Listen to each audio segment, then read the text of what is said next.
প্লাস্টিকের বোতল দিয়ে ভাইরাল চুড়ি আজ আমিও বানিয়ে ফেললাম। দেখতে একদম কাচের চুড়ির মতো লাগে। তাহলে চলুন দেখে নেই আমি কিভাবে এই চুড়ি বানালাম। মূল ভিডিওতে যাওয়ার আগে আপনি যদি আমার চ্যানেলে নতুন এসে থাকেন তাহলে আমার চ্যানেলটিকে সাবস্ক্রাইব করে দিবেন।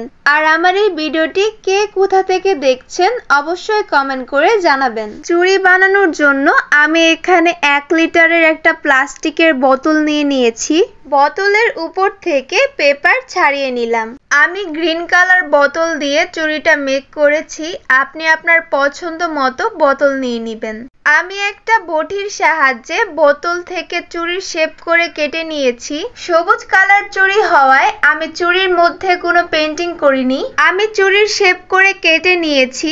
5টা চুড়ি হবে। চুলায় একটা তাওয়া বসিয়ে মিডিয়াম হিটে আমি চুড়িগুলো বানিয়ে নিয়েছি। চুড়িগুলো মিডিয়াম হিটে ঘুরিয়ে ঘুরিয়ে বানিয়ে নিতে হবে। এক পাশে যখন গলে ভিতরে যেতে থাকবে তখন অন্য পাশে উল্টিয়ে দিতে হবে। এভাবে আমি সবগুলো চুড়ি বানিয়ে নিয়েছি। দেখুন দেখতে কিন্তু একদম কাচের চুড়ির মতো লাগছে। দেখে মনেই হচ্ছে না যে প্লাস্টিক দিয়ে বানানো। আপনাদেরকে চুড়িগুলো পরে দেখালাম। দেখুন দেখতে কত সুন্দর লাগছে।